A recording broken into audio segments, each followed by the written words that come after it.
Hey, Nature Boy checking in, Seals Family Farm on our sustainability series today.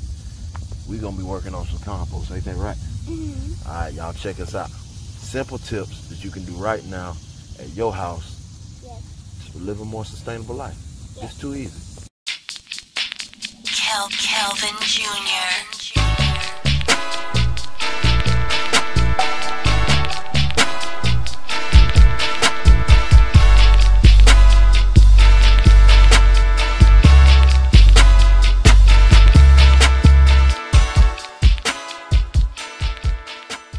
All right, let's jump right in.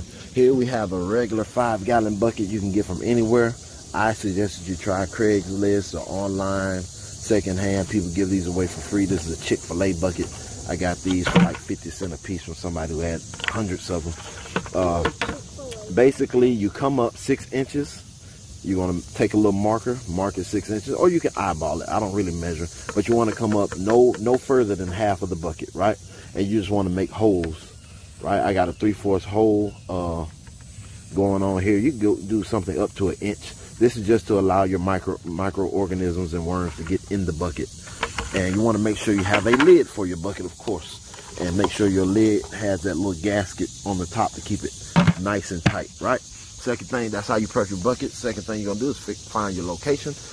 We like to bury our buckets in between our fruiting plants. So this is a goji berry. This is a new pumpkin plant we just planted a couple weeks ago or a couple days ago. And basically, we take our 50-50 carbon to nitrogen.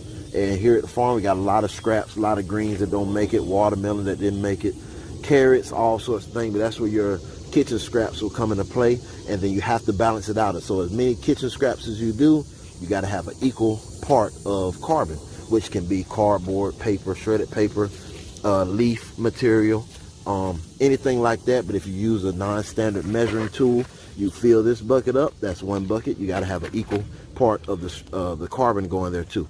And you simply just take your buckets, and this is what I love about this. So when you take your bucket, you bury it down. You want to leave, you know, at least 1.5 to 2 inches up top, so you can just seal your lid every time. But it's reusable. So when you bury it down, you just open the lid, you throw your stuff in, you throw your scraps in at that 50-50 ratio. You can water it then, just a little cup of water. I don't even really water mine too tough. Basically, it's going to do what it's supposed to do. The microbes will get in there, and that's why I put in a lot of watermelon and things like that, a lot of rinds, because it'll add the water to it naturally.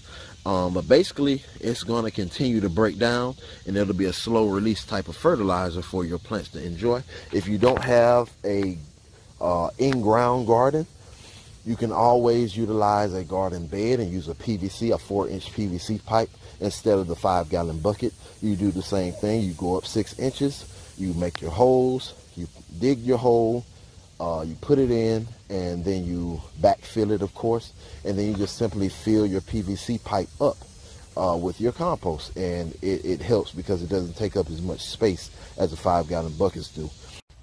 Man, it's getting hot out here, man. Hope y'all enjoyed that video. Just a little snippet of what you can do right now with your kitchen scraps. I'm trying to dodge that sun, right? Big shout out to Best Clayton County. We appreciate you putting this together and having us on for the sustainability series. Our motto here at Seals Family Farm is liberation through education, and what we do is offer workshops for our community that basically teach sustainable techniques. And we've curated a lot of information that we've applied and ran through the gauntlet of if it worked, if it hasn't, and we curated all this information. We give it to you, and things that we're still learning, of course, that we modify and make better, we give to you in an approachable manner to where you can start right here, right now, at your own house. You don't need no big farm. You don't need 50 acres. You don't need no mule, right? So if any of this sustainability talk resonates with you as it pertains to food sovereignty specifically, please hit us up, sealsfamilyfarm.com. We have workshops that we modified due to COVID-19, but look into that. You can definitely get in and get your weight up as far as the information and application of that information. Again, big shout out to Best Wayne County. We appreciate y'all for having us, and we look forward to seeing y'all on the next video. Nature Boy, I'm out.